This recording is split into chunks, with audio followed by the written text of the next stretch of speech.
학부모님들 안녕하세요. 저는 베테랑스 강사 알렉스입니다. 제가 오늘 준비한 주니어 G7NA 문학 분석 수업 설명을 시작하기에 앞서 이 문구에 주의해 주시길 바라겠습니다. 책을 많이 읽어라. 저도 어렸을 때부터 정말 많이 들었던 얘기이며 학부모님들의 자녀분들도 저 못지않게 듣고 있을 거라고 생각합니다. 그러면 왜 책을 많이 읽어야 할까요? 제 생각으로는 사회적 동물인 인간은 어떤 형태든 공동체 생활을 하고 있기 때문에 필수적으로 상대방에게 자신의 의사를 전달해야만 합니다. 하지만 단순한 정보 전달이 아닌 상대방을 이해시키고 설득시켜야 되는 경우가 많죠. 너무나도 어렵습니다.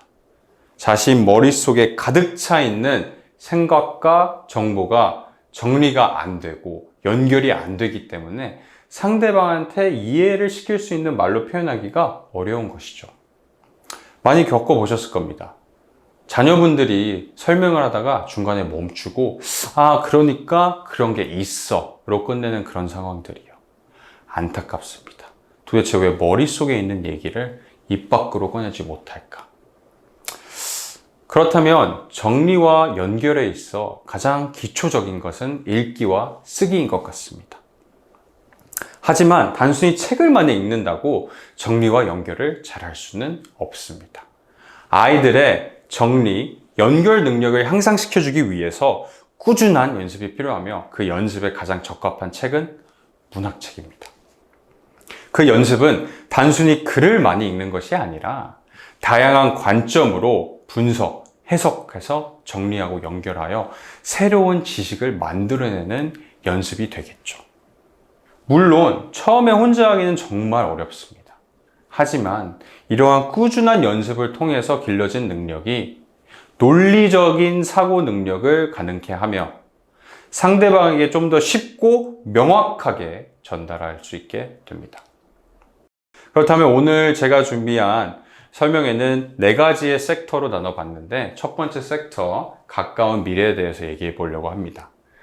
이 책은 제가 정말 좋아하는 작가 조지 오웰의 1984입니다. 이 책의 도입부를 가져가 봤는데요. It was a bright cold day in April and the clocks were striking 13. 단도직입적으로 말씀드리면 문학적 분석을 안 해본 학생들은 이 지문을 가볍게 무시하고 넘어갈 것입니다. 만약에 해석을 한다고 해도 윈스턴 힘들겠구나 요밖에 끝날 수가 없습니다. 왜냐하면 깊게 파고드는 것이 아니라 줄거리 이해에 초점을 뒀기 때문이죠. 하지만 문학적 분석을 해본 학생들은 다릅니다. 책의 첫 문장인데요. 뒷부분에 신경을 써보도록 하겠습니다. And the clocks were striking 13. 괴종시계가 오후 1시를 알리고 있었다. 한국 문장을 보시면 특별한 오류가 있어 보이지 않습니다. 하지만 영어 문장을 보시면 오류가 있다는 것을 파악할 수 있겠죠. 과연 어떤 오류일까요? 그리고 오류가 맞을까요? 일단 13시는 오후 1시가 맞습니다. 하지만 괴종시계를 보시면 13이라는 숫자는 없죠. 한국 문장의 괴종시계는 단수입니다. 영어 문장의 clocks, 복수이죠. 이는 한 개의 시계가 아닌 모든 시계로 해석할 수 있습니다. 만약 모든 시계가 동일하다면 그것은 오류가 아닌 정상이라고 사람들이 믿게 되겠죠. 결국 작가는 독자들에게 1984의 디스토피아 정부가 진실이라고 주장한 것들이 진실이 아니다 라는 의미를 미묘하게 전달하고 있는 것입니다. 그러므로 책들 중에서도 문학책입니다. 왜냐하면 문학책은 단편적 지식을 추구하는 것이 아닌 비평 능력을 향상시키는 데 초점을 두기 때문이죠.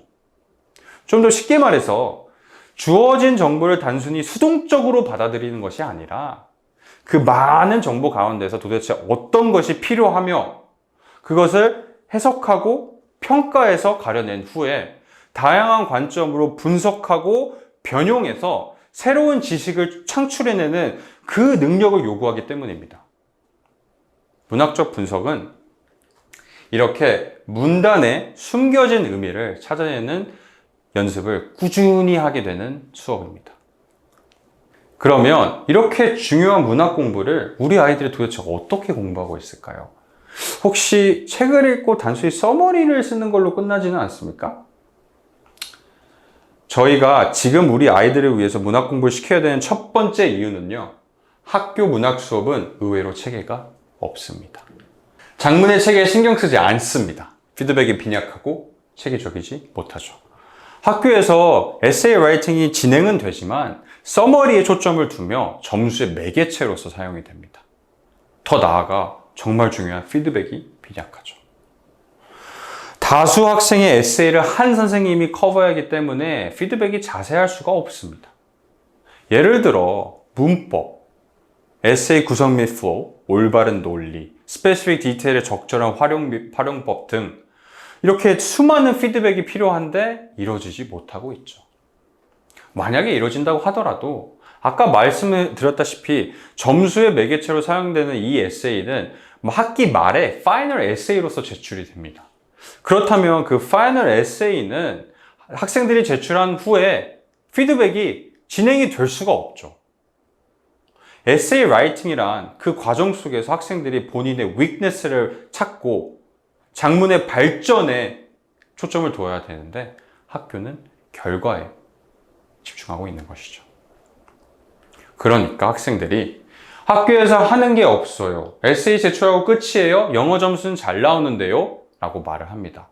학생들 스스로도 에세이 제출하고 끝이에요 라는 문제를 인지하고 있지만 영어 점수는 잘 나오기 때문에 문제의 심각성에 대해서는 인지를 못하죠.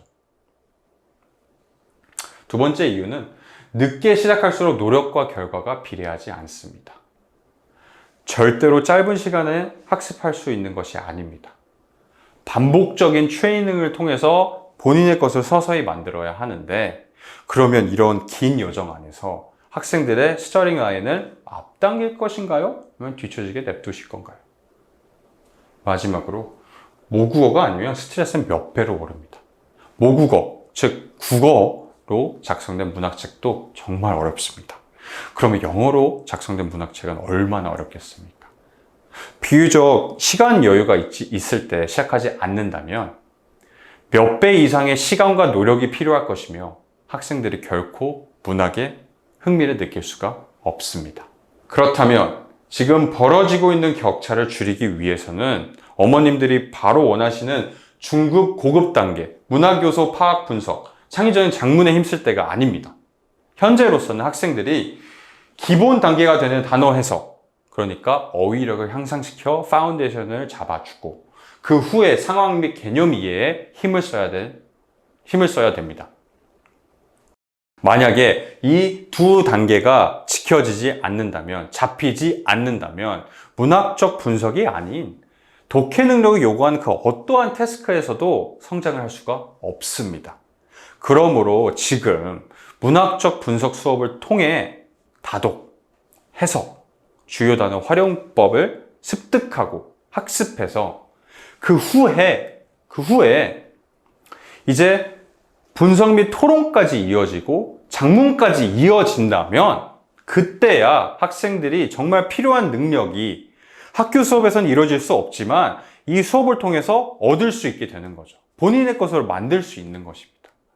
그러므로 지금 문학 분석 수업이 정말 중요합니다. 지금까지 귀한 시간 내주셔서 감사합니다. 남은 두 섹터는 다음 시간에 찾아뵙도록 하겠습니다. 감사합니다.